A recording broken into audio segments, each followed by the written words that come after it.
Cahaya matahari pagi yang lembut menyelinap masuk melalui jendela dapur, menyinari meja tempat Sari sedang bersiap mengemas gulungan denah desainnya. Sari menyesap kopi hitam yang mulai dingin, lalu berseru ke arah kamar tidur. "Mas Budi, aku pinjam mobilmu sebentar ya buat ke lokasi proyek di Kuningan, bensin mobilku habis, nanti aku terlambat." Dari dalam, terdengar suara Budi yang masih mengantuk. "Iya, pakai saja. Kuncinya ada di atas meja." Sari mengambil kunci mobil dan mengenakan sepatu kerjanya, lalu turun ke parkiran bawah tanah apartemen mereka di Jakarta Selatan. Ia membuka pintu mobil, meletakkan tas kerjanya di kursi penumpang, namun saat ia membungkuk untuk menarik sabuk pengaman, kilau sesuatu di lantai mobil menghentikan gerakannya. Sebuah anting kecil memantulkan cahaya matahari dengan menyilaukan. Sari memungutnya dan mengamatinya di bawah cahaya. Anting berbentuk tetesan air dengan hiasan berlian imitasi, desain yang sangat feminin dan muda. Gaya yang disukai perempuan usia pertengahan 20-an, sangat berbeda dengan selera Sari yang elegan dan tidak menyukai aksesori mencolok. "Ini apa?" Sari sedikit mengernyit. Kecurigaan samar melintas, namun segera ia tepis.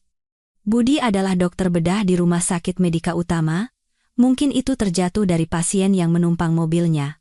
Bukankah itu hal yang wajar? Tapi rasanya aneh. Sari memasukkan anting itu ke dalam laci dashboard glove box, menyalakan mesin, namun pikirannya melayang. Rasa dingin seolah merambat di punggungnya. Malam harinya, begitu sampai di rumah, Sari meletakkan makanan di atas meja dan menyodorkan anting itu di depan suaminya. "Mas Budi, ini." Budi sedang mengelap tangannya, menoleh sekilas, terdiam setengah detik, lalu tertawa kecil. "Ah, itu punya pasien? Kemarin aku mengantar pasien darurat, mungkin jatuh saat itu." Sari menatap suaminya, bola matanya yang hitam menajam sesaat. "Pasien perempuan?" Budi mengangguk. Suaranya tenang, tanpa keraguan. "Iya, pasien bedah plastik. Karena darurat, aku antar sampai lobi rumah sakit. Bukan apa-apa, jangan dipikirkan. Barang jatuh di mobil itu biasa." Sari ingin percaya sejenak, tapi hati kecilnya menolak. "Aku tidak memikirkannya, cuma takut pemiliknya mencarinya." Sepanjang sore itu, Sari berusaha bersikap ceria, tetapi kata pasien terus berulang di kepalanya seperti rekaman rusak. Budi adalah suami yang menyayanginya. Sari tahu ini bukan sekadar cemburu. Ini adalah intuisi seorang wanita yang merasa akan kehilangan sesuatu. Malamnya, saat sedang melipat pakaian, notifikasi WhatsApp berbunyi dari ponsel Budi. Budi sedang mandi, dan ponselnya tergeletak di atas meja. Layar menyala. Pesan singkat muncul. "Mas, udah sampai rumah? Aku tunggu kabarnya." Sari mematung. Nama pengirimnya Rina menusuk matanya seperti pisau. Kata pasien yang diucapkan pagi tadi kembali terngiang. Dadanya sesak, tapi Sari tidak membuka ponsel itu. Ia hanya berdiri memandangi layar sampai lampu notifikasinya mati. 1 menit, 2 menit, pintu kamar mandi terbuka. Budi buru-buru melirik ke meja. Ia tampak lega melihat layar ponsel mati, namun tangannya sedikit gemetar saat mengambil ponsel itu. Mata Sari tidak melewatkan detail itu. "Sudah selesai lipat bajunya?" tanya Budi. "Iya." "Sudah beres?" Sari tersenyum tipis. Seolah tak terjadi apa-apa. "Nanti kalau kamu selesai berpakaian, aku buatkan jus." Budi melirik istrinya dengan cemas. Sari membalikkan badan dan berjalan pelan, namun hatinya adalah pusaran emosi yang kacau. Curiga, kehilangan, kecewa, dan rasa sakit yang menusuk dada.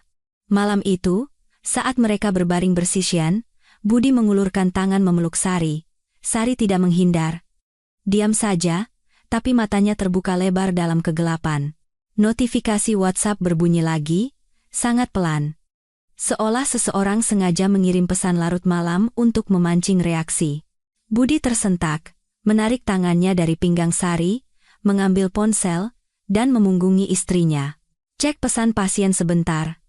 Lalu tidur. Suaranya kaku dan tidak alami. Sari memejamkan mata dan menghela napas sangat pelan. Anting kecil yang tergeletak diam di lantai mobil pagi tadi telah membuka babak baru. Berat benda kecil itu menarik benang kecurigaan yang panjang, Dan malam ini, kecurigaan itu benar-benar terbangun. Keesokan paginya, udara di apartemen terasa tenang secara tidak wajar. Tenang, tapi tidak sejalan dengan hati Sari. Sari menuangkan susu hangat seperti biasa untuk suaminya. Namun tatapannya tak lagi sehangat dulu. Budi duduk di seberangnya, melihat jadwal jaga sambil berkata dengan nada datar, "Malam ini aku dinas malam. Tidur duluan saja. Jangan tunggu aku." Sari mengangguk. "Iya, hati-hati di jalan." Ia bicara ringan, tapi hatinya gelisah. Gerakan alis Budi yang sekilas, cara dia menghindari tatapan istrinya, semuanya membuat Sari cemas. Siang harinya, saat Sari sedang memeriksa denah di studio, ponselnya bergetar. Pesan dari Dewi, sahabatnya sejak kuliah. Dewi bukan tipe orang yang mengirim pesan jika tidak penting. Pesan pertama, "Sari, lihat ini." Sebuah foto tangkapan layar dikirimkan. Gambarnya agak buram dan gelap, tapi terlihat jelas seorang pria jangkung sedang memapah seorang wanita keluar dari mobil. Jam di sudut foto menunjukkan pukul 01,17 dini hari. Pesan kedua Dewi menyusul. "Ini dari grup WhatsApp internal rumah sakit. Belum pasti, tapi postur punggung itu mirip suamimu." "Gila." Sari tertegun. Tangannya sedikit gemetar hingga pensilnya jatuh ke lantai. Ia memperbesar foto itu.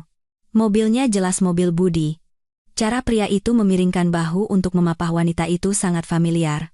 Itu cara Budi.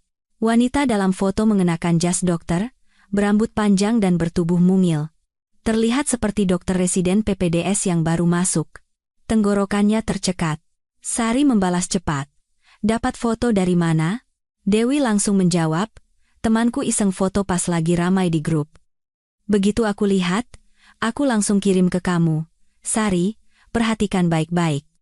Bukannya kemarin suamimu dinas malam?" Sari menatap layar lekat-lekat.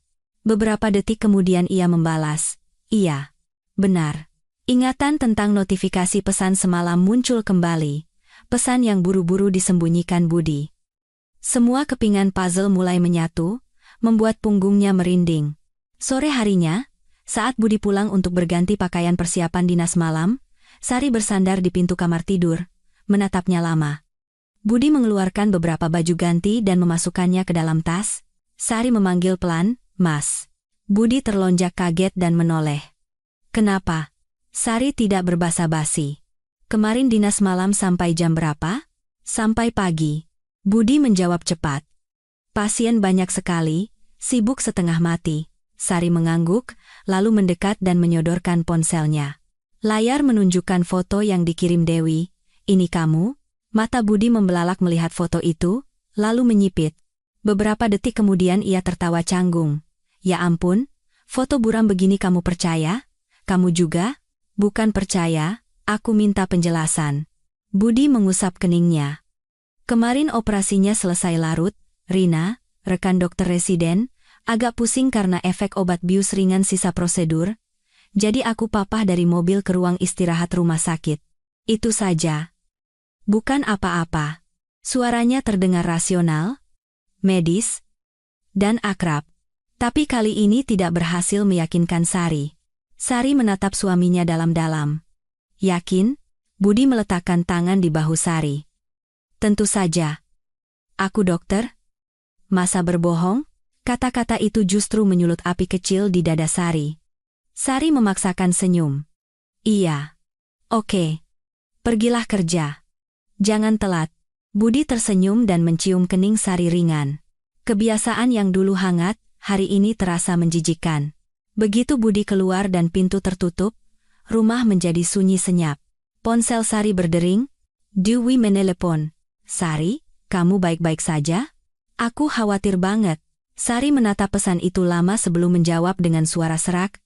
"Aku baik-baik saja, tapi aku takut." "Wih. Intuisi perempuan gak pernah salah, kan?" Di luar jendela, senja kemerahan menyelimuti langit Jakarta. Indah, tapi dingin. Untuk pertama kalinya dalam pernikahan mereka, Sari merasakan dengan jelas, Budi menyembunyikan sesuatu, dan itu bukan hal kecil. Sore itu, langit mendung dan awan kelabu menggantung rendah, membuat udara terasa berat. Sari baru saja menyelesaikan pertemuan klien di SCBD ketika menerima telepon dari ibu mertuanya, Ibu Ratna. Suaranya masih sama, tajam dan bernada perintah. Sari, malam ini datang ke rumah ibu. Ada yang mau ibu bicarakan? Sari terdiam sejenak sebelum menjawab. Baik, Bu. Saya sampai 30 menit lagi. Menutup telepon, rasa cemas melintas. Mirip perasaan saat menemukan anting itu. Sesampainya di rumah mertua, sebuah rumah tua 2 lantai yang terawat di kawasan Menteng, tercium aroma masakan dan suara irisan pisau dari dapur. Sari meletakkan tasnya dan memanggil, Bu. Sari datang. Bukan jawaban dari Ibu Ratna, melainkan suara perempuan muda yang jernih dari dapur. Ibu Ratna, buahnya sudah selesai dikupas. Tubuh Sari menegang. Ia bergegas ke dapur. Di sana, pemandangan yang membuat jantungnya mencelos terhampar. Wanita di foto itu, Rina, sedang mengenakan celemek dan memotong buah. Celemek bermotif bunga itu adalah hadiah Sari untuk Ibu Ratna saat pernikahan dulu. Rina tampak sangat luwes, seolah dia adalah putri di rumah itu. Ibu Ratna berdiri di sampingnya dengan tatapan hangat. Begitu Sari masuk, Ibu Ratna hanya melirik sekilas. Oh, sudah datang. Rina berbalik dan tersenyum lembut, sehalus asap. Mbak Sari sudah datang? Halo, Mbak. Sari tidak bisa langsung menjawab. Ia mengatur napas, tersenyum, dan menguasai diri. Ia menahan diri untuk tidak berteriak, sedang apa kau di sini, Ayah? Halo. Ibu Ratna mengelap tangan dengan sapu tangan, bicaranya setengah menyindir. Kamu itu kerjanya sibuk terus. Ke rumah ibu sebulan sekali saja belum tentu. Rina ini anak baik, dia sangat perhatian sama Budi, dari pagi sudah bantu-bantu bersih-bersih di sini. Sari menatap Rina. Rina tersenyum, tapi ada kilat kemenangan di matanya.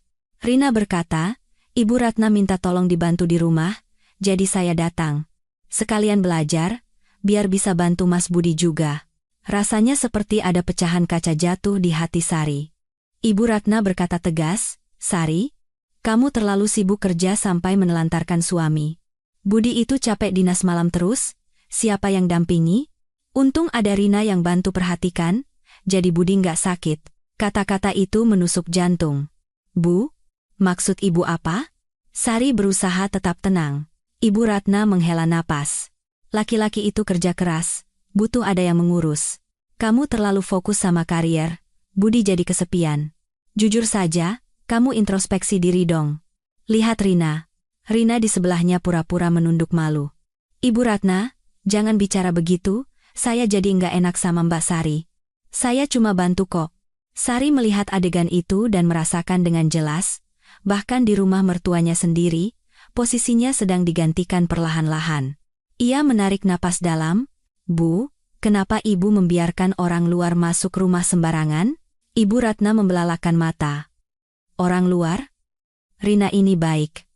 Ibu sayang sama dia. Dia kerja di rumah sakit yang sama. Mereka cocok. Lihat tuh. Rina lebih paham cara mengurus rumah tangga daripada kamu. Tusukan yang lebih dalam. Sari menatap Rina.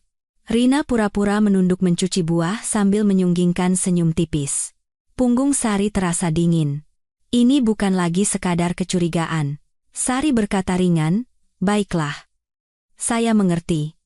Kalau ibu butuh apa-apa, silakan panggil Rina saja. Saya permisi dulu. Ibu Ratna mengibaskan tangan. Ya sudah, sana pergi, kalau ada yang kurang, Rina bisa bantu ibu. Sari berbalik dan melangkah pergi. Kakinya terasa berat. Di depan pintu, terdengar suara Rina pelan. Ibu Ratna, mau saya ambilkan apel lagi? Kalimat itu seperti tamparan di pipi. Sari benar-benar merasa tersingkir. Di luar, ia berdiri sejenak di halaman untuk menenangkan diri. Ponselnya berdering. Dewi. Begitu mengangkat telepon, suara Sari tercekat. Wi, sepertinya aku sudah bukan istri suamiku lagi di mata keluarganya. Dewi terdiam sejenak, lalu berkata dengan nada khawatir, Sari, ini masalah besar. Kayaknya lebih parah dari dugaan kita. Angin berhembus membawa aroma daun kering. Sari mengepalkan tangannya. Ini baru permulaan. Malam itu, hati Sari benar-benar lelah. Sepulangnya dari rumah mertua, ia duduk sendirian di ruang tamu selama hampir 1 jam. Cahaya lampu meja yang kuning proyeksikan bayangan panjang di dinding. Pesan masuk dari Budi, hanya bilang dinas malam. Sari menatap pesan itu lama, lalu bangkit dan mengambil kunci mobil. Ia bergumam dalam hati, aku harus melihatnya sendiri, harus memastikan, tidak bisa terus menebak-nebak. Ia mengemudikan mobilnya menuju rumah sakit Medika Utama. Malam semakin larut, kabut tipis turun di jalanan Jakarta. Rumah sakit itu terang benderang, suara sirene ambulans terdengar di kejauhan. Sari memarkir mobil dan naik ke lantai 3 gedung utama. Ruang jaga on-call room Budi ada di ujung lorong. Di sebelah apotek, lampu lorong berkedip-kedip, langkah kaki Sari seolah mengetuk pintu kebenaran. Begitu mendekati pintu, terdengar suara isak tangis dari dalam. Itu suara Rina. Mas Budi?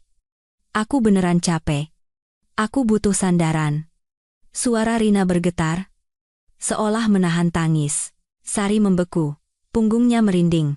Dari dalam terdengar suara Budi, lembut sekali. Nada bicara yang dulu ia gunakan saat Sari pertama kali menjadi menantu dan merasa takut. SST.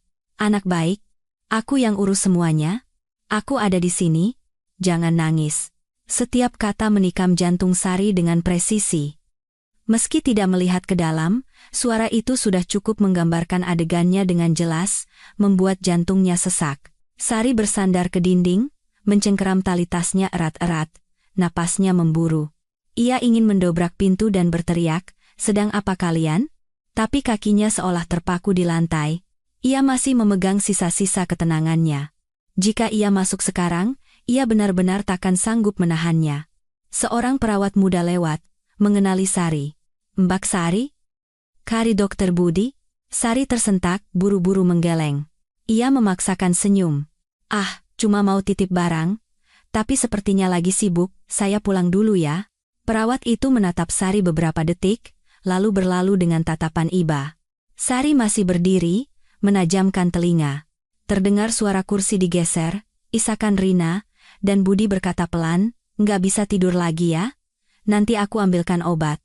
Rina menjawab, suaranya melemah manja. Kalau Mas ada di sampingku, aku pasti tenang. Sari menggigit bibir hingga terasa asin darah.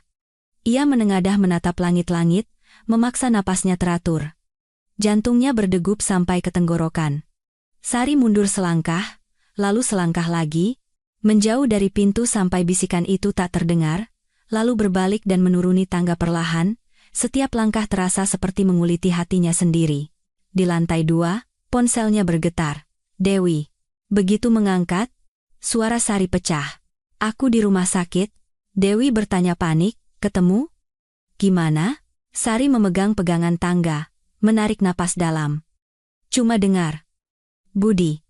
Menenangkan dia. Dewi terdiam, lalu berkata tegas dengan suara tertahan. Sari, tenang. Jangan lakukan apa-apa sekarang. Belum waktunya meledak. Sari bersandar di dinding, jarinya gemetar. Aku nggak tahu bisa tahan berapa lama lagi, Wi. Tahan sebentar lagi. Kita harus lihat gambaran besarnya. Jangan gegabah, jawab Dewi. Sari menutup telepon dan berdiri lama di tangga. Angin dari jendela kecil membawa bau disinfektan yang familiar. Ia menatap ke lorong atas. Di tempat Budi dan Rina berada. Lalu ia membalikkan badan. Bukan karena lemah, tapi karena ia tahu badai ini baru saja dimulai. Saat keluar dari rumah sakit, hatinya berat, tapi ada kilatan kecil di matanya. Kilatan seorang wanita yang telah mengetahui kebenaran dan sedang mempersiapkan sesuatu yang lebih besar. Hari ulang tahun Sari tiba. Dulu, ini hari di mana Budi akan membelikan bunga, makan malam romantis, dan mengambil foto berdua. Tahun ini berbeda. Siang harinya, ibu kandung Sari menelepon. Suaranya hangat, Sari sayang, malam ini mau ke rumah ibu? Ayah dan ibu siapkan makanan kesukaanmu. Sari tersenyum, tapi suaranya mengecil. Aku harus tunggu Mas Budi. Bu. Kalau dinasnya selesai, dia akan pulang. Ibunya berkata lembut. Ya sudah, asal kamu bahagia. Selamat ulang tahun ya. Nah, Sari menjawab dengan tenggorokan tercekat. Makasih, Bu. Menutup telepon, ia menatap meja makan. 2 lilin, 2 pasang sumpit, piring saji sederhana, dan kue kecil di tengah yang belum dipasangi lilin. Sari melihat jam. Pukul 8 malam, ia duduk di sofa mengirim WhatsApp ke Budi. "Mas, hari ini bisa pulang cepat?" Tidak ada jawaban. Menit berlalu, jam berganti, pukul 10.30, Sari mondar-mandir di kamar. Gelisah, tapi berusaha percaya Budi hanya sibuk. Tepat pukul 11, terdengar suara pintu dibuka. Sari terdiam. Budi masuk sambil melepas jas doktersnya. Suaranya lelah. "Aku pulang." Sari hendak mendekat, tapi begitu jarak mereka menipis, tercium aroma parfum asing. Manis, wangi khas anak muda, bukan parfum Sari, bukan pula parfum Budi. Wangi itu menempel di kerah kemeja, seolah seseorang baru saja memeluknya sangat erat. Sari berkata pelan tapi tajam, "Malam sekali pulangnya." Budi tertawa kecil, tapi menghindari tatapan mata. "Ada pasien gawat darurat, tadi hektik banget, ponsel ketinggalan di ruang jaga." Baru saja kalimat itu selesai, ponsel di sakunya berbunyi. Layar menyala jelas. "Mas, udah sampai rumah? Aku khawatir." "RN." Jantung Sari berhenti berdetak. Tangan tak terlihat seolah mencekik lehernya. Budi buru-buru mematikan layar dan memasukkannya dalam-dalam ke saku. "Ah, pesan spam. Bukan apa-apa." Sari menatap suaminya lama. Matanya kosong, tanpa air mata. Ia membalikkan badan dan berkata lirih, "Aku siapkan makan malam." Tapi sudah dingin. Budi menyampirkan kemejanya di kursi. "Besok saja makannya. Aku capek banget." Sari berdiri diam, punggungnya sedikit bergetar, tapi suaranya tetap tenang. "Hari ini ulang tahunku." Budi terlonjak kaget, menoleh. "Ah, maaf. Aku lupa banget. Nanti kita rayakan susulan ya." "Sari." Kata lupa itu seperti pisau dingin. Sari tidak mencela, tidak bicara lagi, berjalan ke meja makan dan menyalakan lilin kecil dengan korek api. Api bergoyang, terpantul di matanya yang lelah. Tanpa bunga, tanpa ucapan, tanpa pelukan, ia menatap lilin itu sendirian. Budi berdiri di belakang, tidak mendekat, hanya berkata asal, "Tidur duluan ya, aku mau mandi." Begitu pintu kamar mandi tertutup, ruang tamu menjadi sunyi mencekam. Sari menatap lilin beberapa detik, lalu meniupnya pelan. Api padam seketika, seolah ulang tahun itu tidak pernah ada. Dalam kegelapan itu, Sari tidak meneteskan setitik pun air mata. Namun keheningan itu adalah momen paling menyakitkan. Sari bergumam sendiri, ulang tahun tidak harus selalu menyenangkan, kan? Ia bangkit membereskan meja. Setiap piring yang diangkat terasa seperti memungut kepingan hati yang pecah. Dari kamar mandi terdengar suara air yang konstan, dan sesuatu di dalam hati Sari retak sekali lagi. Siang hari berikutnya, sehari setelah ulang tahun, Sari berangkat kerja dengan tenang. Tidak marah, tidak uring-uringan, tidak sedih. Hanya diam. Ketenangan itu membuat rekan-rekan kerjanya melirik, tapi tak ada yang berani bertanya. Di waktu yang sama di sisi lain Jakarta, Dewi, dengan sifatnya yang tidak sabaran, sedang berada di kafe Senayan Park yang menghadap danau. Saat hendak membeli kopi, ia terhenti. Di balik kaca, di meja bagian dalam, Rina duduk berhadapan dengan Budi. Rina mengenakan gaun putih, menyendok kue dengan sendok kecil dan menyuapkannya ke mulut Budi, seperti sepasang kekasih. Mata Dewi membelalak. "Ya Tuhan," gumamnya, "tak punya malu." Budi tidak menghindar, malah menunduk membiarkan Rina membersihkan sudut bibirnya. Rina mencubit kecil lengan baju Budi dan tertawa riang. Tatapan mereka sangat intim. Di luar, tangan Dewi gemetar menahan amarah. Ia buru-buru merekam kejadian itu dengan ponselnya. Dari momen Rina menyuapi kue sampai Budi tertawa dan mengusap kepala Rina, setelah selesai merekam, ia langsung mengirimkannya ke Sari. "Sari, lihat ini, maaf aku rekam." Beberapa menit kemudian, ponsel Sari berbunyi. Sari melihat video itu. Tanpa kaget, tanpa napas memburu, tanpa air mata. Matanya terpaku lama pada momen Budi, menunduk membiarkan Rina mengelap bibirnya. Setelah keheningan yang berat, ia memutar video itu 2 kali, 3 kali, lalu menyimpannya di folder tersembunyi bernama arsip. Sari meletakkan ponselnya, menarik napas dalam. Tidak menangis, tidak gemetar. Ia bangkit, menuang segelas air, dan meminumnya perlahan. Sesuatu di kepalanya berubah. Rasa sakit yang menyesakan berganti dengan rasionalitas yang dingin menyelimuti hati. Ponsel berdering. Telepon dari Dewi. Sari mengangkat. Sudah kulihat. Suara Dewi terdengar parau. Kamu nggak apa-apa. Mereka suap-suapan kue di tengah kafe ramai. Sari. Sari meletakkan gelas. Suaranya terdengar sangat tabah hingga mengejutkan dirinya sendiri. Marah sih, tapi aku sudah nggak bisa nangis lagi. Semua orang bilang aku sabar, tapi aku bukan orang bodoh. Dewi terdiam sejenak, lalu bertanya, kamu mau apa sekarang? Sari berjalan ke jendela, menatap jalanan Jakarta yang macet. Ia berkata pelan dan jelas, aku akan mengawasi, sampai mereka merasa aman dan membuat kesalahan fatal. Saat itu, aku akan bergerak. Dewi merinding mendengarnya. Wow, kamu menakutkan. Kamu benar-benar berubah. Sari berkata ringan tapi tajam, dikhianati bisa mengubah siapa saja, Wi. Menutup telepon, Sari kembali ke mejanya. Tak ada yang tahu, tapi di balik tatapan tenangnya, sebuah tekad yang belum pernah ada sebelumnya kini berdiri tegak. Malamnya, saat Budi pulang, ia bertanya seperti biasa, hari ini capek, Sari? Sari tersenyum sangat tipis. Enggak, biasa aja. Kamu gimana? Yah, begitulah. Budi melepas jam tangan sambil menguap. Aku mandi dulu ya. Sari menatap punggung suaminya yang masuk ke kamar mandi. Begitu pintu tertutup, tatapan mata Sari berubah menjadi lebih dingin dari sebelumnya. Bukan kebencian yang meledak, tapi tatapan seorang wanita yang telah dikhianati dan kini mencapai tahap keputusan final. Tidak lagi menangis, tidak lagi menunggu, hanya mengamati dan bersiap. Budi belum tahu.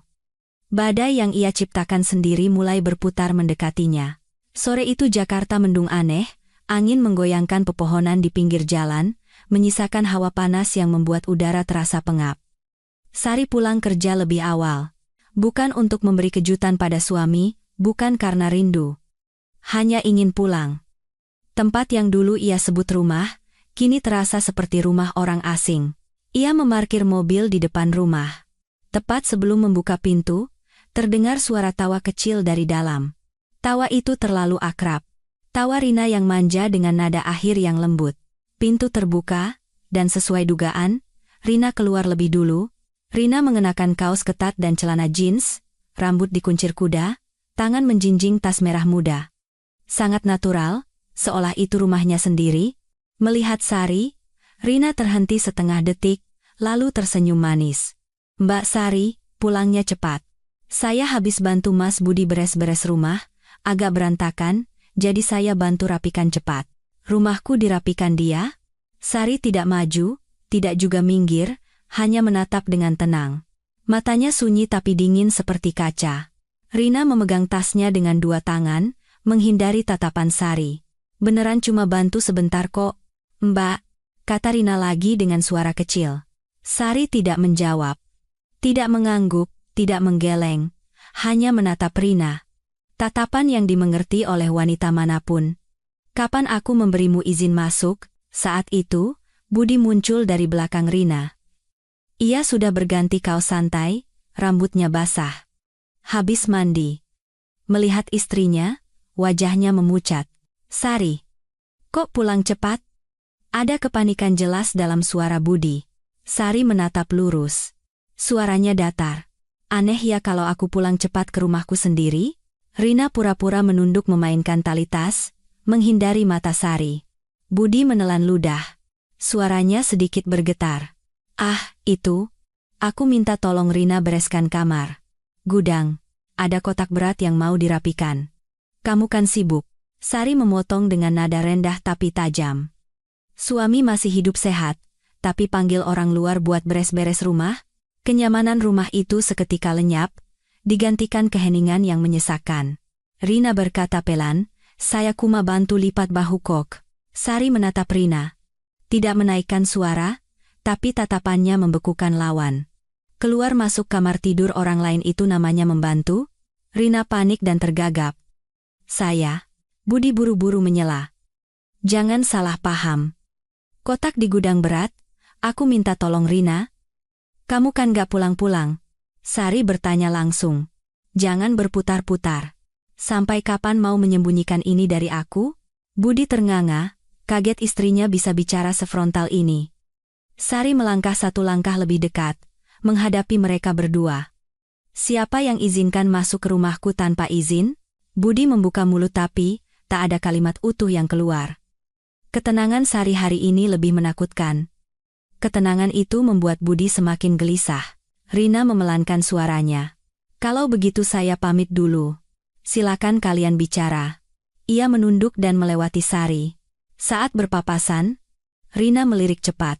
Tatapan defensif dan sedikit takut. Sari tidak menoleh. Begitu Rina keluar dan pintu tertutup, tinggal mereka berdua. Budi memaksakan tawa.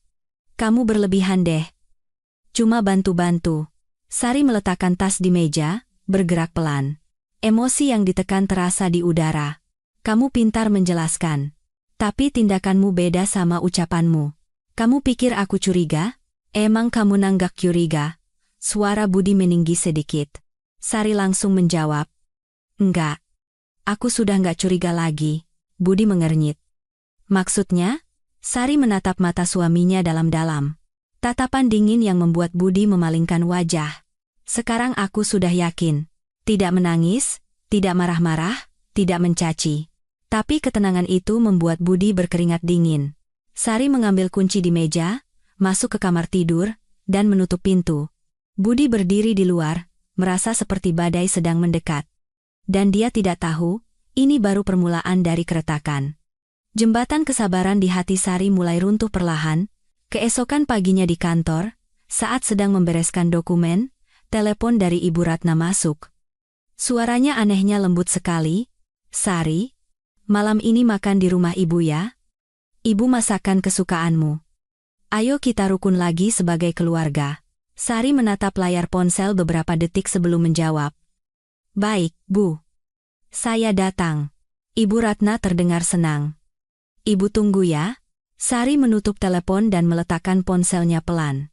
Wajahnya datar, tapi ia tahu makan malam ini tidak akan sederhana. Sorenya, sesampainya di rumah mertua, suasana tampak hangat seperti dulu. Namun begitu masuk ruang tamu, pemandangan di sana membuatnya menahan napas.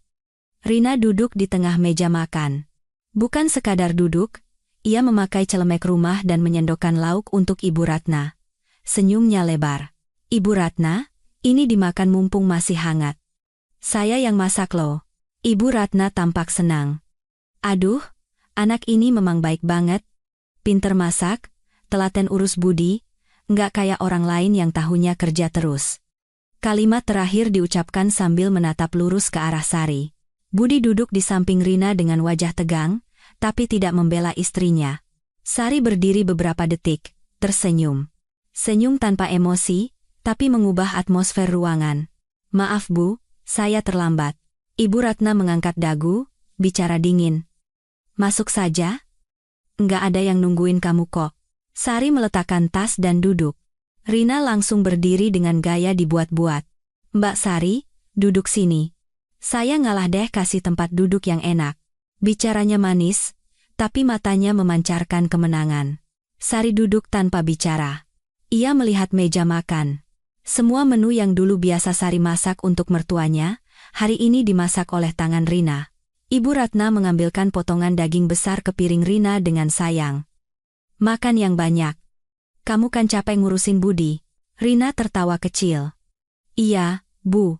Ngurus Mas Budi sekarang sudah biasa kok. Setiap kata itu membuat telinga Sari berdengung, tapi wajahnya tetap tenang. Ibu Ratna membandingkan secara terbuka. Sari, kamu belajar dong, perempuan itu harus bisa urus rumah tangga. Kayak Rina ini, harus bisa dukung suami dari belakang. Sari mengambil sayuran, berkata ringan. Setiap orang punya cara hidup beda-beda, Bu. Jangan paksa harus sama. Ibu Ratna menjawab tajam.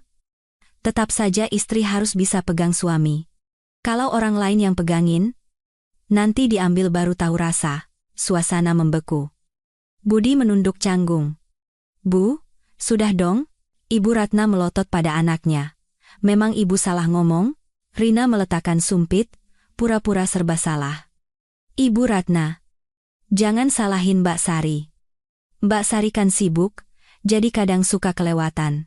Kalimat itu menampar hati Sari. Sari tersenyum tipis. Betul. Saya sibuk, jadi nggak sempat mengurusi urusan orang lain. Rina terdiam sejenak. Kalimat Sari ringan tapi menusuk dalam. Ibu Ratna terus memuji. Budi, lihat tuh. Rina ini cantik, baik lagi, ibu sudah anggap dia kayak keluarga sendiri. Lalu menatap Sari. Kamu contoh Rina sedikit, ini baru perempuan yang benar-benar ngayomi. Sari mengangkat gelas air, matanya sedikit menyipit, seperti menonton sandiwara. Iya, Bu. Saya lihat kok. Senyum Sari membuat Rina gelisah. Entah kenapa, senyum itu seolah menembusnya. Makan malam yang seharusnya rukun itu penuh dengan puji-pujian palsu dan kecanggungan yang merupakan pisau tersembunyi di balik meja. Rina mengambilkan ikan untuk Budi. Mas, makan ini? Aku masak sesuai selera lidahmu loh. Budi menarik tangannya sedikit, melirik Sari. Tapi Sari hanya tersenyum. Senyum yang membuat meja makan terasa dingin. Lanjutkan saja. Saya nggak melarang kok. Budi wajahnya memerah karena malu. Nggak usah, aku ambil sendiri. Rina buru-buru meletakkan sumpit, malu. Aku cuma mau bantu Ibu Ratna kok. Ibu Ratna menyahut, kenapa sih ngurusin Budi aja dibilang cemburu? Sari menatap ibu mertuanya dan bertanya ringan. Kapan saya bilang cemburu? Bu? Sari meletakkan sumpit dan menegakkan punggung. Bicaranya lembut seperti angin tapi tegas. Ibu jangan khawatir. Kalau ada yang mau ambil Mas Budi, ambil saja. Meja makan hening seketika. Budi kaget menatap istrinya. Sari? Ngomong apa kamu? Sari tersenyum, tapi senyum itu mengerikan. Maksudnya, saya nggak akan ribut lagi soal ini. Ibu Ratna marah. Kamu ngomongnya kok gitu? Sari berdiri, merapikan bajunya. Saya sudah kenyang. Saya permisi dulu.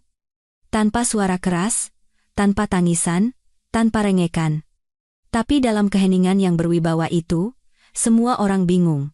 Sari berjalan pergi, meninggalkan meja makan yang penuh kepalsuan dan rasa canggung. Rina tanpa sadar meremas serbetnya. Tawanya hilang. Ketenangan Sari membuatnya takut. Ketakutan yang tak bernama. Begitu Sari keluar, terdengar suara sendok jatuh keras ke lantai. Sari menoleh.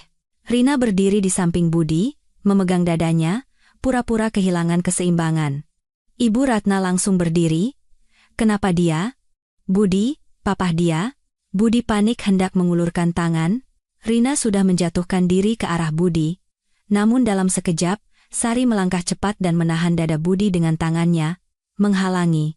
Rina tertahan oleh tangan Sari, membuatnya berdiri tegak kembali. Situasi berbalik. Wajah Rina memucat karena kaget. Sari memungut sendok Rina dan berbisik sangat pelan di dekatnya. Hati-hati. Kalau jatuh beneran sakit loh. Jantung Rina serasa berhenti. Kalimat ringan itu menembus segala kepura-puraannya, membekukan seluruh tubuhnya. Rina gemetar sedikit, memaksakan tawa. Aku ceroboh. Matanya menghindari Sari. Ibu Ratna melihat itu dan langsung menyalahkan Sari. Sari, kenapa ngomong gitu? Cemburumu keterlaluan. Sari menoleh pelan, bicaranya lembut tapi tajam. Cemburu kapan, Bu? Cuma bilang hati-hati jangan sampai jatuh. Malu kalau jatuh di depan keluarga, kan? Jawaban itu membuat Ibu Ratna mati kutu. Budi menatap istrinya dengan hati berat. Ketenangan itu membuatnya mengepalkan tangan di bawah meja. Sari menatap mereka satu persatu. Tak ada kemarahan atau rasa sakit di matanya, hanya dingin yang membuat punggung orang merinding. Lalu ia berkata pelan, "Kalau nggak ada lagi, saya pamit." Ibu Ratna melipat tangan. "Mau ngomong apa lagi kamu?" Sari tersenyum. Senyum yang membungkam meja makan. "Enggak. Cuma mau kasih tahu, malam ini saya ada hadiah buat keluarga kita." Tak ada yang mengerti maksudnya, tapi wajah tenang dan senyum tipis itu membuat Rina merinding. Tanpa sadar ia memegang lengan baju Budi. "Mas, Mbak Sari ngomong apa sih?" Budi menelan ludah, berusaha tenang. Jangan dipikirin, cuma ngomong doang, tapi jantungnya berdegup gila-gilaan. Sari tidak menjawab siapapun, mengangguk ringan, lalu berbalik. Suara sepatunya menggema teratur di lorong. Tegas. Setiap langkah seolah menginjak dada orang-orang yang ditinggalkan. Ibu Ratna mencibir. Anak itu makin kurang ajar. Jujur Budi, ibu sudah nggak tahan. Rina memeras air mata palsu. Ibu Ratna sabar ya. Mungkin Mbak Sari lagi stres. Budi kesal dan berdiri. Sudah hentikan. Ia buru-buru mau keluar tapi terhenti di halaman. Tak tahu harus menghadapi istrinya bagaimana. Sari sudah masuk taksi. Suara pintu tertutup seolah mengakhiri perannya. Suasana rumah berat. Semua merasa sakit tapi tak ada yang mengaku. Rina memeluk lengannya yang gemetar. Ibu Ratna. Tatapan Mbak Sari tadi. Serem banget. Ibu Ratna menghela napas. Apanya yang serem? Kamu ada di sini? Sari bisa apa? Rina meremas tangannya. Nggak tahu. Tapi senyum Mbak Sari aneh. Kayak tahu semuanya. Ibu Ratna menekan rasa cemasnya. Jangan kebanyakan mikir. Itu cuma gertakan. Tapi matanya terus melirik ke pintu. Takut kalau sesuatu benar-benar terjadi. Budi berdiri di teras memegang pagar. Jantungnya berdetak kencang tanpa alasan. Firasat sesuatu akan runtuh. Sari. Apa yang mau kamu lakukan? Tapi tak ada jawaban. Hanya wajah tenang dan senyum tadi yang berulang di kepalanya. Seperti pertanda. Malam itu, rumah sunyi senyap sampai suara jarum jam terdengar keras. Sari tidak memanggil siapapun, duduk di ruang tamu memegang gelas air hangat. Tidak menangis, tidak marah, tidak lelah, diam yang menakutkan. Menjelang pukul 8, terdengar suara sepatu Ibu Ratna, diikuti Budi dan Rina. Ibu Ratna melipat tangan, memandang sekeliling. Tadi sore mau ngomong apa sih? Kita semua capek. Sari. Sari memiringkan kepala sedikit, berkata datar. Iya, cuma mau kasih lihat hadiah. Begitu Sari bilang hadiah, Rina tanpa sadar mencengkeram lengan baju Budi, jantungnya berdegup kencang. Entah karena dingin atau takut, Budi berusaha mengeraskan suaranya. Mau bikin ulah apa lagi? Jangan keterlaluan. Sebagai jawaban, Sari mengeluarkan berkas tebal dari tas di samping sofa dan meletakkannya di meja kayu. Bunyi buk membuat ketiga orang itu tersentak di ruangan yang sunyi. Ibu Ratna menyipitkan mata. Apa itu? Surat cerai? Budi menarik napas dalam dan mengepalkan tangan. Pasti itu pikirnya. Tapi Sari menarik kursi dan duduk, berkata pelan. Bukan. Ini lebih penting dari surat cerai. Ketiganya terdiam. Sari membuka berkas itu. Halaman pertama berlambang rumah sakit dengan tulisan besar. Surat pernyataan pelanggaran kode etik pegawai RS Medika Utama. Suasana seketika membeku.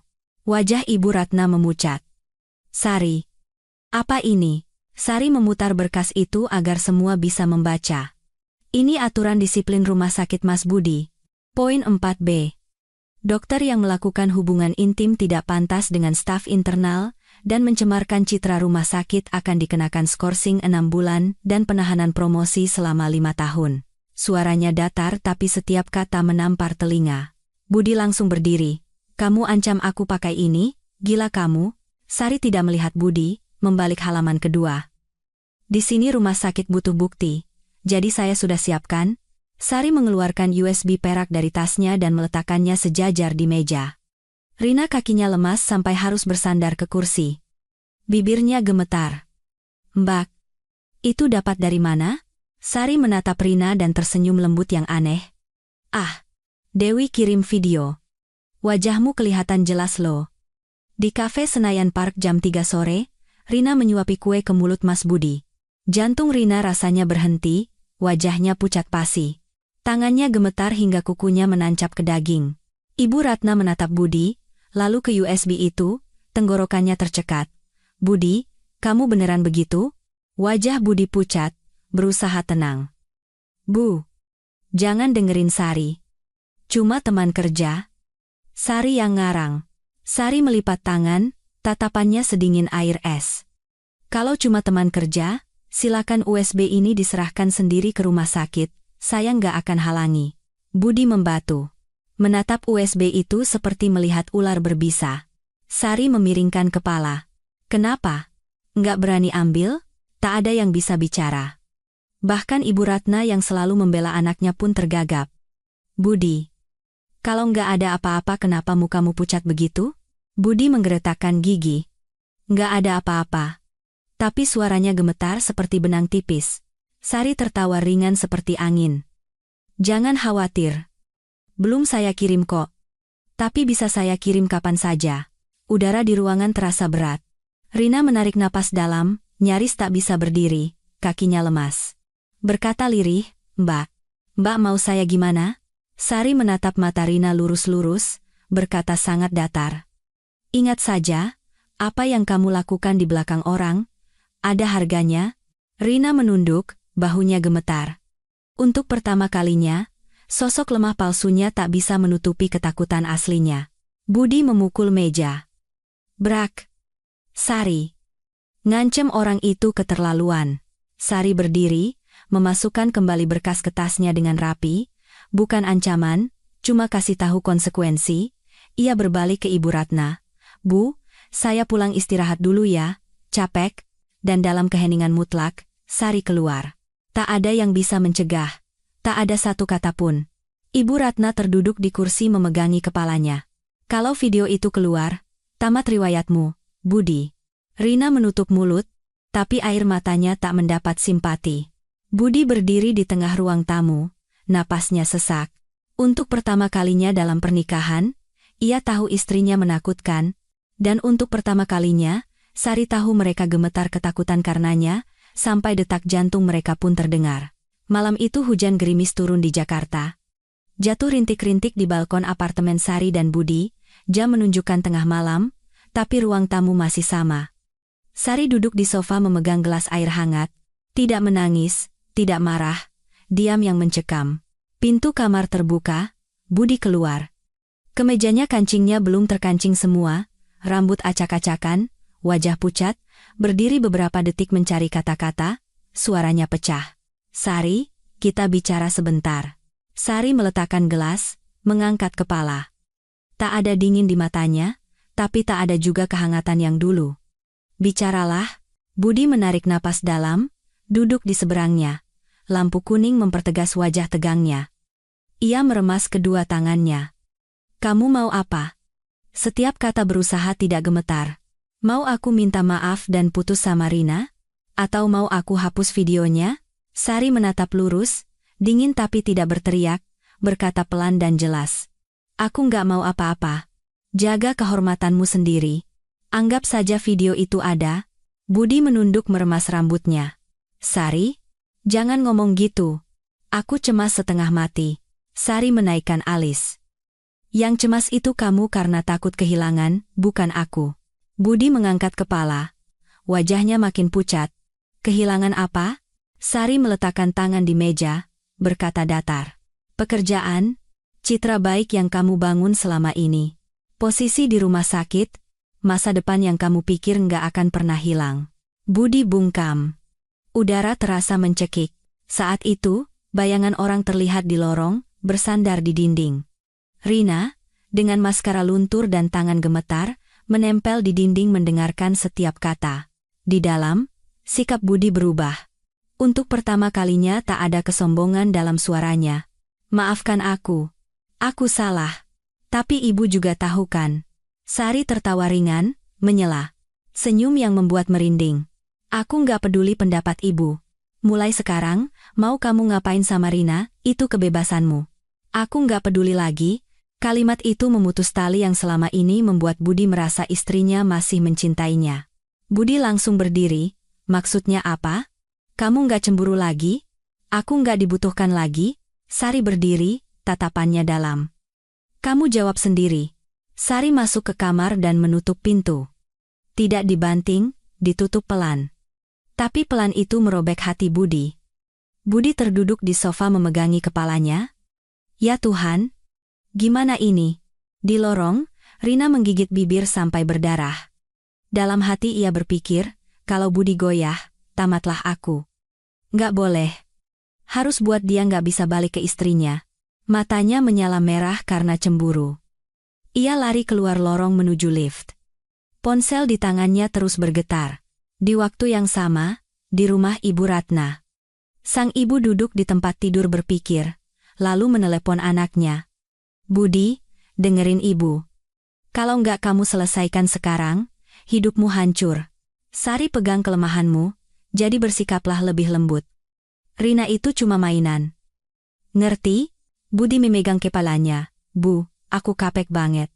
Ibu Ratna menajamkan suaranya. Jangan bodoh. Dia lagi marah. Jadi pegang dia lebih erat. Budi diam. Napasnya berat. Keheningan itu membakar Rina yang sedang menguping di luar pintu apartemen Ibu Ratna setelah lari dari apartemen Budi. Ia menggeretakkan gigi. Mereka mau buang aku. Mau usir aku. Matanya merah seperti api. Nggak akan kubiarkan. Malam itu 3 orang, 3 pikiran, 3 api mulai menyala. Sari yang diam tapi tajam sedang berubah. Budi panik bolak-balik di antara dua sisi. Rina kehilangan kendali karena cemburu dan putus asa. Dan mulai saat ini, permainan kekuasaan yang sebenarnya dimulai. Keesokan paginya, parkiran rumah sakit Medika Utama lebih ramai dari biasa. Suara mobil dan langkah kaki dokter serta perawat bercampur bising, tapi ujung parkiran basement itu anehnya sepi. Sari mengunci mobil dan hendak pergi, ketika dari belakang terdengar suara lembut tapi menyeret. Ambak, tunggu sebentar. Menoleh, Rina berdiri di sana. Riasannya sempurna tapi matanya bengkak dan rambutnya agak berantakan seperti habis begadang semalaman. Rina mendekat, suaranya serak. Aku mau bicara sebentar sama Mbak. Sari berdiri tegak, tidak kaget juga tidak menghindar. Cepat bicara, aku harus ketemu klien. Rina menggigit bibir, lalu air matanya menetes. Jangan salah paham, aku sama Mas Budi nggak seperti yang Mbak pikir. Aku punya penyakit, aku lemah. Mas Budi cuma kasihan. Sari menaikkan alis. Penyakit? Kalau sakit pergi berobat. Mungkin penyakit suka ambil suami orang. Rina terhenti, lalu menghapus air mata. Jangan bicara kasar begitu. Aku beneran sayang Mas Budi. Enggak bermaksud ngerusak keluarga Mbak. Cuma pengen disayang. Sari menghela napas ringan, setengah tertawa. Suruh aku percaya air matamu, suaranya tenang tapi setajam silet. Tidak keras, tidak memaki, tapi melucuti lawan sepenuhnya. Rina mengepalkan tangan. Mentang-mentang istri sah, jangan merendahkan orang. Asal tahu saja, aku kenal Mas Budi lebih dulu dari Mbak. Sebelum nikah sama Mbak, Mas Budi bilang suka sama aku. Sari tidak menjawab, menatapnya lama. Tatapan itu bukan kemarahan, tapi belas kasihan. Belas kasihan yang membuat Rina makin gila. Rina hendak bicara lagi, tapi terdengar bunyi bip. CCTV di pilar menyorot tepat ke arah mereka. Seluruh percakapan terekam. Saat itu terdengar suara batuk dari jauh. Kepala perawat senior, Bu Yati, yang sudah kerja 20 tahun lebih. Tidak berniat menguping, tapi kalimat kenal sebelum nikah masuk ke telinganya. Ia terhenti, menatap mereka berdua curiga. Bertanya pelan. Ada apa ini serius banget? Rina kaget setengah mati. Nggak ada apa-apa, Bu Yati. Bu Yati mengangguk tapi wajahnya berpikir keras saat berlalu. Bergumam, suasana rumah sakit makin aneh. Dalam 30 menit, gosip menyebar ke seluruh rumah sakit. Dari IGD sampai poli, perawat muda sampai senior berbisik. Dokter Budi selingkuh sama residen Rina, katanya berantem hebat di parkiran. Bilang kenal sebelum nikah segala. Kalau direktur tahu, bisa diskors. Manajemen yang sudah dengar gosip video di kafe Senayan Park segera memanggil tim audit internal. Salah satu wakil direktur berkata, kalau ini bocor ke media, citra rumah sakit hancur. Lapor ke Dinkes pun Budi tamat. Rumah sakit seperti sarang lebah yang dicolok.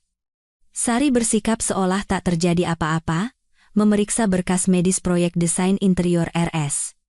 Seorang perawat berbisik, Mbak Sari, Dokter Budi. Sari tersenyum. Itu urusan dia, nggak ada hubungannya sama saya. Senyum itu ringan tapi membuat seluruh bangsal merinding. Bukan senyum wanita korban, tapi senyum orang yang siap menyerang balik. Setelah ribut dengan Sari, Rina masuk ke ruang jaga, melempar tas dan terengah-engah. Enggak boleh. Kalau gosip nyebar, gawat. Orang rumah sakit enggak boleh tahu aku pelakor. Ia menelepon Budi terus tapi tak diangkat. Rina makin hilang kendali. Kalau Mas Budi buang aku demi rumah sakit, enggak akan kubiarkan. Ia meremas ponselnya, kukunya menancap. Kalau Sari kasih satu pukulan, aku balas. Matanya menyala seperti api, benci, cemburu, takut, semua campur aduk. Pelakor kecil mulai menyerang balik, tapi tokoh utama Sari sudah menyiapkan segalanya sejak lama. Serangan balik berikutnya tidak akan ringan. Keesokan paginya, begitu Budi masuk lobi rumah sakit, Satpam memanggilnya, "Dokter." Dipanggil direktur utama ke ruang rapat lantai 6 sekarang juga. Satu kalimat itu membuat punggung Budi dingin. Ruang rapat tertutup lantai 6 itu tempat pemberian penghargaan atau hukuman. Hari ini ia tahu itu yang kedua. Masuk ke ruang rapat, 4 orang manajemen duduk di sana. Tak ada yang tersenyum. Udara menyesakan. Direktur Pak Haryo terkenal tegas, meletakkan berkas di meja. Bicara langsung. Jangan berputar-putar. Dokter Budi jelaskan hubungan dengan Dokter Rina. Satu kalimat menusuk jantung. Budi tergagap. "Pak, saya sama dia cuma rekan kerja." Wakil direktur melipat tangan. "Rekan kerja kok makan berdua?" Video kesebar, berantem di parkiran sampai satu rumah sakit tahu. Pak Haryo menyodorkan kertas dengan dingin. "Tulis surat pernyataan klarifikasi hubungan hari ini, dan bersiaplah. Anda bisa masuk sidang komite etik." Wajah Budi pucat pasi. Keringat membasahi kemejanya. "Pak, saya dijebak." Direktur memotong. "Budi, kami nggak peduli urusan pribadi, bawa masalah ke rumah sakit, kamu harus tanggung jawab." Budi gemetar. "Saya dijebak." Wakil direktur memukul meja. "Siapa jebak siapa? Selesaikan sendiri. Rumah sakit nggak tolerir hubungan nggak pantas antara dokter dan staf." Suara pintu tertutup terdengar seperti vonis. Budi sempoyongan bersandar di dinding.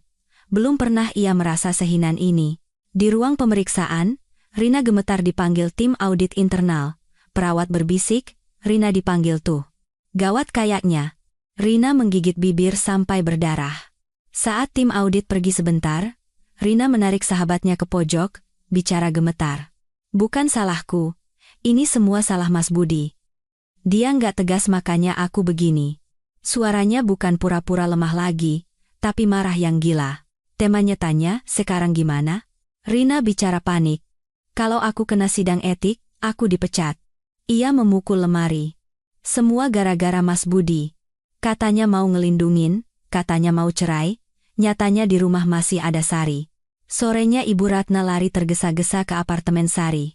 Begitu pintu dibuka, langsung pegang tangan Sari. "Sari, tolong Budi. Dia mau diskors. Tolong alihkan videonya biar nggak dilihat rumah sakit." Wajahnya pucat, suaranya gemetar. Sari menuang air dengan tenang, memberikannya ke mertuanya. "Bu, minum dulu." Bicara pelan-pelan. Ibu Ratna menangis. "Jangan dingin begitu. Itu suamimu." Sari menatap mata mertuanya lurus. "Iya, betul. Suami saya. Tapi perbuatan Mas Budi, saya nggak bisa tanggung jawab." Ibu Ratna tak percaya pendengarannya. "Kamu mau buang dia?" Sari meletakkan gelas, bicara rendah tapi jelas. "Video itu bukan saya yang sebar. Saya nggak pernah lapor ke rumah sakit. Yang terjadi itu akibat perbuatan Mas Budi sendiri." Ibu Ratna mati kutu. "Tapi dia bakal dipecat." "Sari, tolonglah." Sari berdiri membuka pintu. "Ibu pulang saja. Masalah yang Ibu dan Mas Budi buat, saya nggak wajib nanggung." Ibu Ratna melihat menantu yang dulu baik, penurut, dan sabar itu kini berdiri sebagai orang yang kuat, tajam, dan tenang menakutkan. Baru sadar, diamnya Sari bukan lagi sabar, tapi melepaskan. Malam itu Budi duduk sendirian di ruang kerjanya di rumah. Di meja ada surat pernyataan yang harus dikumpulkan besok pagi. Di sebelahnya ponsel, tak ada satupun pesan dari Sari. Ia memegang kepala, napasnya memburu. "Kenapa jadi begini?" Kata-kata dingin dan senyum Sari. Mata Rina yang ketakutan saat dipanggil audit. Baru sadar. Kelemahan dirinya membuat semuanya hancur. Untuk pertama kalinya dalam pernikahan, ia sadar Sari lebih kuat darinya. Dia terlalu lemah sampai tak bisa menjaga apapun. Istri, pekerjaan, kehormatan, semua runtuh. Ini baru awal, malam makin larut. Rumah sunyi. Hanya suara jam terdengar teratur. Sari sedang membereskan rak buku ketika pintu terbuka. Budi masuk. Wajah tegang, mata merah kurang tidur. Bicara cepat, Sari, tolong jangan kirim video itu, aku sekarang lagi diperiksa. Kalau kebongkar, aku beneran kehilangan semuanya. Sari tidak menoleh.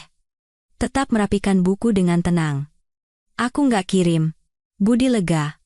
Mendekat. Tapi Sari melanjutkan. Perbuatanmu, kamu yang tanggung. Kalimat itu membuat dada Budi sesak. Ia mendekat, merendahkan suara. Kamu masih marahkan sama aku? Aku salah. Aku bakal perbaiki. Kasih aku waktu. Sari tertawa ringan. Senyum yang tidak gembira. Kamu pikir aku masih nungguin? Budi terdiam sejenak, lalu tanya buru-buru. Kamu maunya apa? Mulai dari awal lagi? Atau cerai? Sari berbalik, anehnya sangat tenang. Aku nggak minta cerai. Mata Budi berbinar.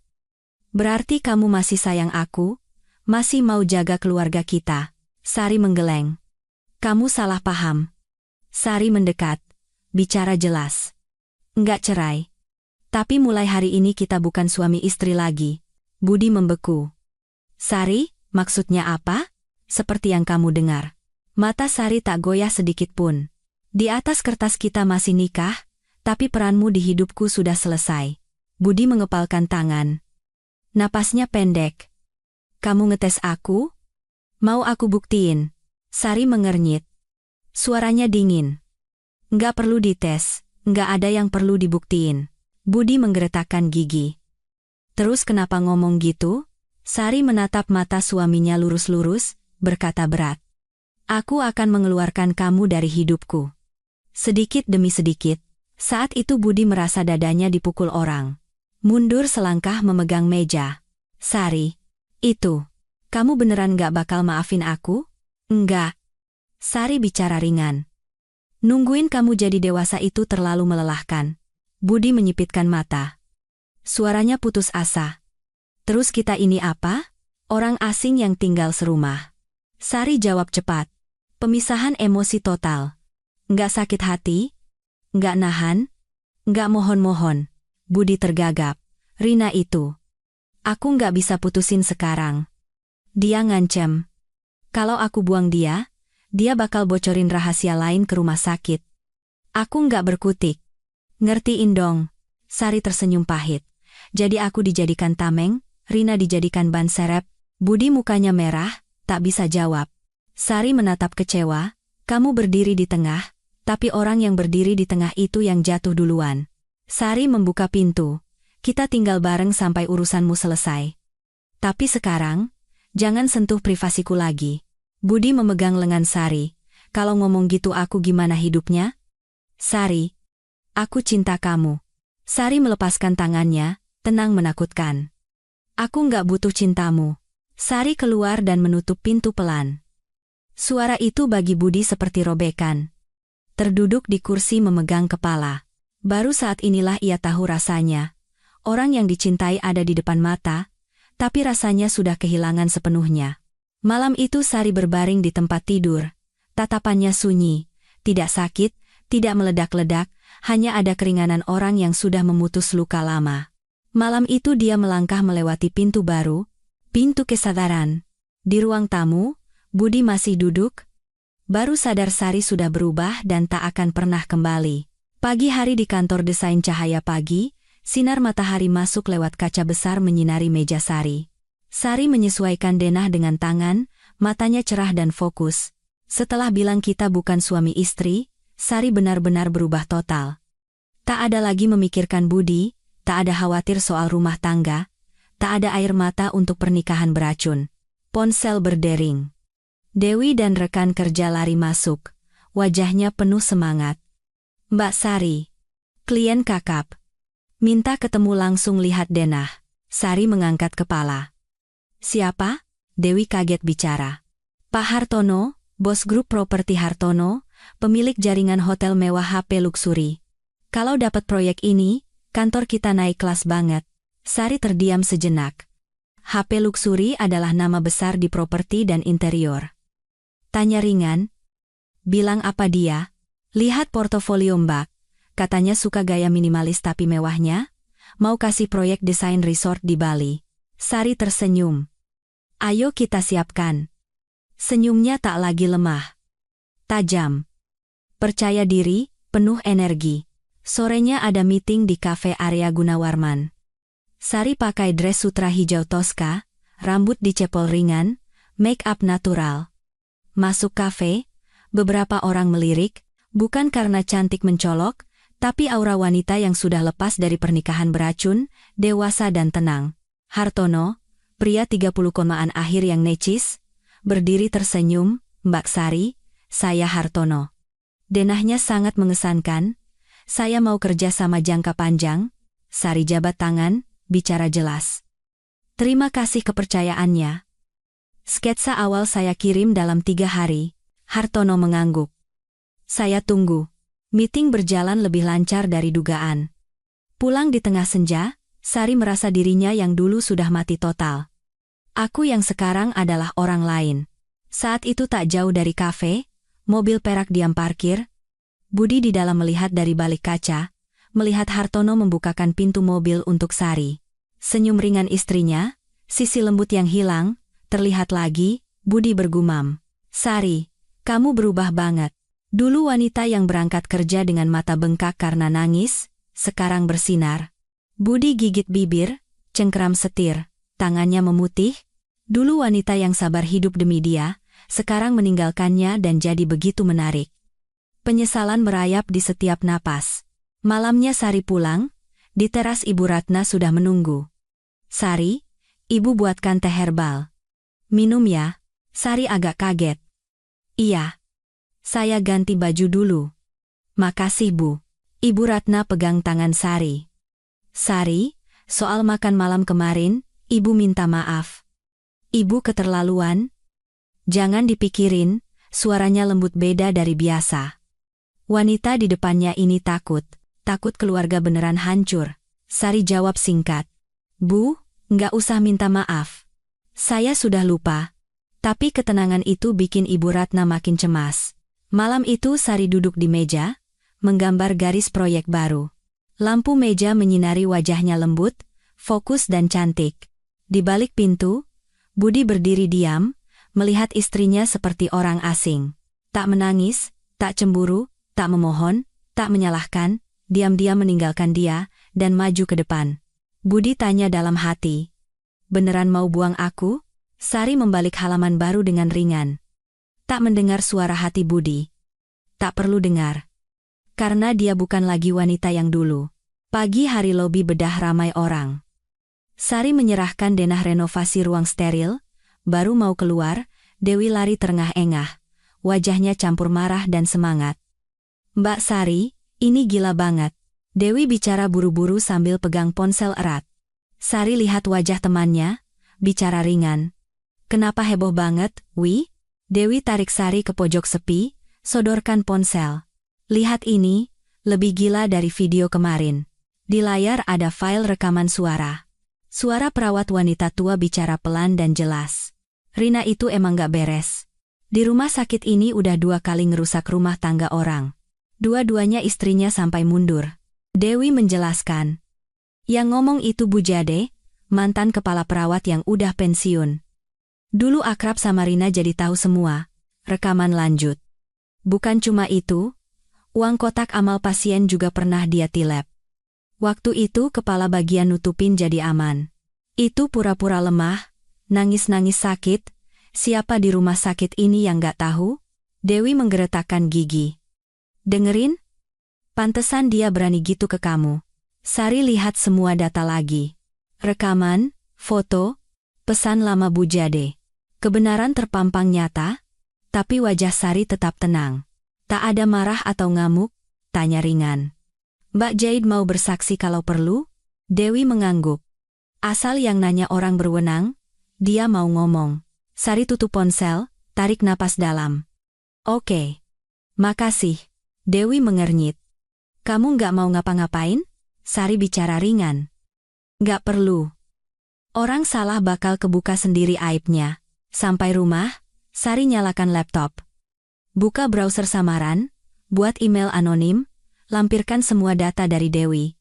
Tanpa maki, tanpa ancam, tanpa nyalahin, cuma tulis satu baris, data pelanggaran etika tersembunyi terkait staf Rina di RS Medika Utama. Mohon ditinjau ulang oleh manajemen. Tombol kirim ditekan tanpa ragu. Tak ada tangan gemetar, tak ada rasa bersalah. Setelah ini bukan urusannya lagi. Sore itu lampu ruang rapat lantai 3 nyala lebih awal. Manajemen terima email anonim, rapat darurat, panggil kepala bagian, suruh HRD cek berkas lama. Semua rahasia. Rina masih bedakan di toilet siap-siap shift berikutnya. Tak tahu apa yang bakal terjadi. Perawat muda bisik-bisik di depan ruang ganti. Manajemen lagi investigasi seseorang, katanya. Terkait bagian kita. Suara kecil tapi bikin beberapa mata cemas. Jam 4 sore, Rina lagi masukin obat ke gudang, pengumuman internal bunyi. Staf Rina harap segera ke ruang administrasi. Suaranya nggak keras, tapi satu ruangan kaget. Perawat tanya, kenapa tuh? Rina paksa senyum. Paling cek berkas rutin. Tapi tangannya gemetar sedikit. Masuk ruang administrasi, 2 orang manajemen nunggu. Di meja ada berkas tebal dan USB hitam. 1 orang bicara langsung. Saudari Rina, ada laporan anonim soal pelanggaran etika kerja Anda. Mohon kerjasamanya. Wajah Rina memucat. Laporan apa? Saya salah apa? Manajemen lain bicara tenang. Kita cek dari awal. Tolong kooperatif, pintu tertutup. Satu bahian heboh. Saat itu Sari duduk di kafe pinggir jalan bikin sketsa buat Pak Hartono. Lampu kuning lembut, hujan rintik kena atap. Sari nggak cek medsos, nggak cek kabar rumah sakit. Nggak nunggu hasil. Dewi kirim pesan. Mbak? Rina dipanggil. Satu bagian heboh. Sari balas singkat. Oh, biarin aja. Aku lagi kerja. Nggak ngomong lagi. Wanita yang sudah membalik halaman menghukum pengkhianat bukan dengan kemarahan, tapi dengan menyelesaikannya. Malam larut, Rina turun tangga rumah sakit sambil hujan-hujanan. Wajah pucat. Jalan ke mobil sambil kena hujan. Teman panggil dari jauh. Rina? Diperiksa apa? Parah katanya. Rina gigit bibir, mata merahnya bilang segalanya. Di pojok parkiran gelap, 1 mobil diam. Budi di dalam lihat Rina hujan-hujanan, bergumam pelan. Ulah apa lagi yang kamu buat, Rina? Untuk pertama kali matanya bukan kasihan, tapi marah. Di tempat lain Sari lipat denah, keluar kafe. Punggung tegak. Langkah ringan. Tak tahu dan tak perlu tahu kalau perbuatannya hari ini sudah mengguncang rumah sakit. Besok paginya di papan pengumuman rumah sakit tertempel surat merah. Pemberitahuan, Dr. Budi bedah diskors 3 bulan karena pelanggaran kode etik. Gosip nyebar kayak angin. Dari ruang operasi sampai IGD, bisik-bisik mulai. Gara-gara selingkuh sama Rina tuh. Ganteng-ganteng sayang ya. Kirain alim. Budi berdiri di tengah lorong pegang surat keputusan. Wajahnya abu-abu. Mau balik badan buru-buru tapi kakinya berat. Di waktu yang sama di radiologi, Rina dapat surat mutasi. Kepala bagian baca dingin. Karena sikap kerja dan perilaku tak pantas di lingkungan RS, dipindahkan sementara ke bagian rehabilitasi medik. Akan terus dipantau. Rina membeku. Kenapa saya? Saya salah apa? Kenapa saya diturunin ke sana? Kepala bagian jawab dingin. Kamu tahu sendiri. Bagian kami juga banyak terima laporan. Keluar ruangan, Rina papasan sama Budi di lorong. Rina lari pegang lengan Budi. Gara-gara mas nih? Gara-gara mas aku dipindah. Aku kehilangan semuanya. Budi kesal tepis tangannya. Kamu sendiri yang berulah. Aku nggak maksa. Rina mukanya merah, gigit gigi. Coba dari awal tegas sama istrimu, aku nggak bakal gini. Mas pengecut. Bisanya sembunyi di balik rok istri. Kalimat itu nampar pipi banget sakit dan memalukan, tapi Budi nggak bisa bantah. Rina balik badan, suara high heels-nya bunyi dingin menjauh. Nggak nengok lagi, malamnya Budi duduk sendiri di sofa ruang tamu. Lampu kuning kecil nyorot wajah kurang tidur berhari-hari, buka ponsel, scroll pesan lama dari Sari. Udah makan? Pulang cepet. Met bobo. Kata-kata biasa sekarang rasanya nancep di dada. Ponsel bunyi. Ibu Ratna. Diangkat langsung panik. Budi. Kamu ngapain aja? Saudara-saudara udah tahu gosip skorsing. Cepet baik-baikin Sari. Dia lagi marah jadi pegang. Budi mengernyit. Bu, aku nggak mau manfaatin Sari lagi. Manfaatin? Ibu Ratna teriak. Itu binimu. Harusnya belain aku. Gara-gara anak itu hancur kok masih nggak sadar? Budi hela napas. Bu, berhenti ikut campur. Ibu Ratna marah besar dan tutup telepon. Hela napas penuh sesal. Tak lama pintu depan bunyi. Sari masuk. Bawa tas denah dan alat, dress putih, rambut dikuncir tinggi elegan. Nggak lihat Budi. Langsung ke ruang kerja. Tapi momen itu aja bikin jantung Budi hancur berkeping. Tenang. Cantik. Kuat.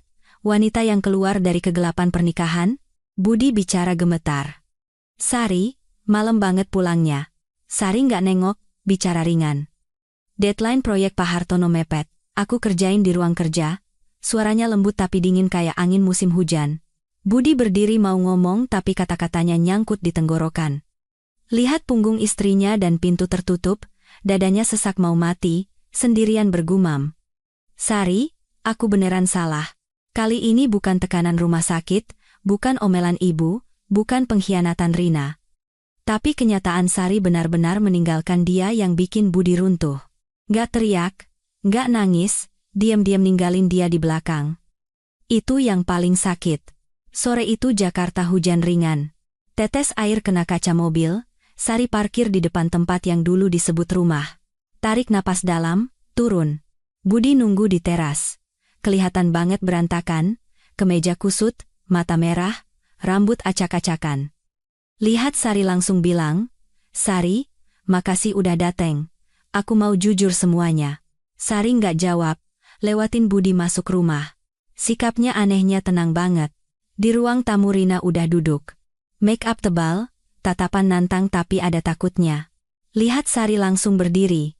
Dateng juga? Bagus. Hari ini aku ngomong jelas. Aku nggak terima Mbak mau hancurin hidupku. Sari naikin alis dikit. Hancurin? Oh ya? Rina nunjuk Sari. Suaranya meninggi. Sejak Mbak lapor anonim itu, aku dimutasi, diperiksa, ditunjuk-tunjuk temen. Mbak mau tamatin hidupku kan? Budi mengernyit. Rina, Sari nggak mungkin. Tapi Rina potong, maju ke arah Sari. Jangan sok suci. SB itu? Video itu? Email anonim ke manajemen? Siapa lagi kalau bukan Mbak yang picik begitu? Sari letakkan tas di meja, keluarin berkas tipis. Bicara pelan. Mau lihat jelaskan? Sari sodorkan berkas. Rina nyamber baca, tiba-tiba mukanya putih. Salinan laporan anonim yang diterima manajemen. Semua kesalahan Rina 2 tahun terakhir tertulis. Sampai gelapkan uang kotak amal, foto rekening juga ada. Rina gemetar. Ini. Kok bisa? Ini kan cuma manajemen yang tahu. Siapa yang kasih ke Mbak? Sari tatap mata Rina lurus. Siapa yang kasih nggak penting. Semuanya fakta kan? Rina mundur, muka kayak mayat. Bukan. Mbak mau celakain aku. Mbak mau rebut Mas Budi. Sari ketawa ngejek. Aku rebut? Mas Budi ada di sini tuh. Ambil aja. Budi tarik napas dalam, kaget. Sari? Jangan ngomong gitu. Sari lipat tangan, bicara pelan. Kalau mau, ambil. Aku nggak larang. Dua-duanya membeku. Rina mati kutu. Beberapa detik kemudian bicara gila. Mbak pikir Mbak menang? Nggak bakal. Biarpun dilaporin aku nggak akan nyerah. Sari geleng kepala. Kamu udah kalah, Rina. Maksudnya, kamu lari karena takut. Nyalahin orang lain buat nyelamatin diri sendiri. Sari lihat berkas, simpulin pelan. Dan yang bikin kamu takut bukan Mas Budi, tapi kebenaran. Rina gemetar hebat nggak bisa ngomong. Rina lihat Budi yang dia harap ngelindungin, tapi Budi diam berdiri nggak mendekat. Nggak ada satu kata pembelaan. Saat itu Rina tahu semuanya tamat. Rina buru-buru balik badan, nangis lari keluar. Suara sepatu bunyi berat. Pintu dibanting BLAM, tinggal berdua di rumah. Budi hela napas, duduk di sofa tutup muka pakai tangan.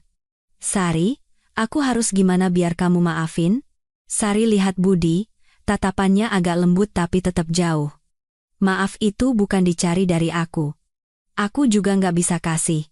Budi angkat kepala. Suaranya pecah. Aku bakal berubah. Janji. Please jangan tinggalin aku. Sari geleng kepala ringan. Udah selesai. Kita. Budi langsung berdiri deketin Sari. Sari. Bilang lagi. Aku nggak bisa terima. Sari mundur selangkah. Mas, di hatiku kamu udah jadi orang masa lalu. Budi mukanya hancur kaget, sakit yang belum pernah dilihat tergambar jelas. Tapi Sari nggak goyah. Sari ambil tas jalan ke pintu. Ucapan terakhir sebelum keluar ringan tapi lebih kuat dari luka manapun. Aku kesini buat nyelesain semuanya. Mulai sekarang aku nggak bakal ke rumah ini lagi. Sari tutup pintu. Suara ringan, tapi bagi Budi itu suara nutup kehidupan lain. 6 bulan setelah Sari pindah ke studio sementara. Sari bangun di kamar kecil yang disinari matahari pagi lewat gorden. Di meja ada berkas cap merah.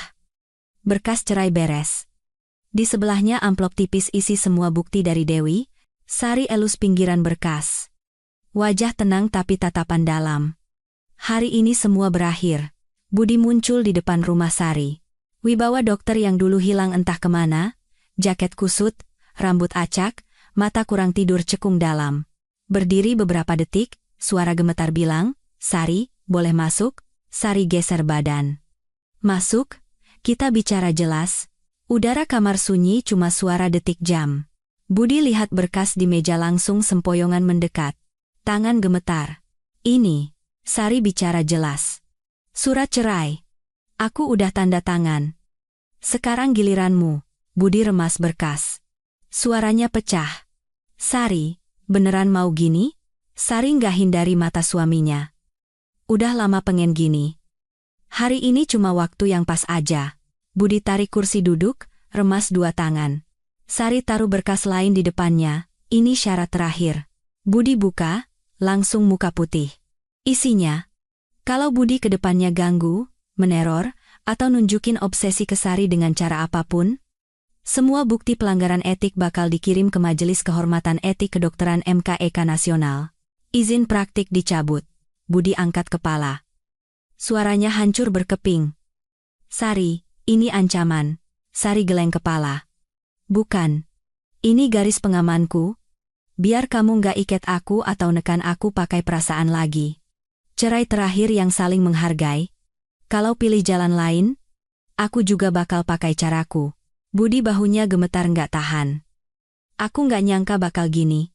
Sari dorong pulpen pelan. Tanda tangan. Mas. Udah telat semua. Awalnya nggak gerak. Lihat berkas, lihat syarat, lihat Sari, satu-satu rasanya motong hati. Akhirnya angkat pulpen, tangan gemetar tulisan miring, tapi tanda tangan sampai akhir. Begitu pulpen ditaruh, Budi tutup muka pakai tangan. Air mata jatuh ke meja, lama kemudian angkat kepala. Mata merah suara serak. Sari, tanya satu hal. Kenapa dari awal nggak sebar bukti semua? Kenapa nunggu sampai sekarang? Sari diam sebentar. Lama kemudian bilang. Karena dulu cinta. Kalimat itu ringan kayak napas tapi nusuk jantung Budi, tepat sasaran. Sari lanjut. Tenang tapi kuat. Karena kupikir bisa maafin. Tapi sekarang cinta itu juga udah habis. Budi bengong kaget. Sakit yang belum pernah dilihat jelas di wajahnya. Tapi Sari nggak goyah. Sari cek 2 tanda tangan, masukin berkas ke map. Makasih tanda tangannya. Sekarang beneran nggak ada hubungan apa-apa. Budi langsung berdiri putus asa. Sari jangan pergi. Please jangan pergi gini. Sari jalan ke pintu, nengok terakhir. Aku pergi sejak hari kamu lebih percaya orang lain daripada aku. Hari ini cuma konfirmasi di kertas aja. Bilang gitu Sari keluar. Angin nerpa rambutnya pelan. Pintu tertutup ringan.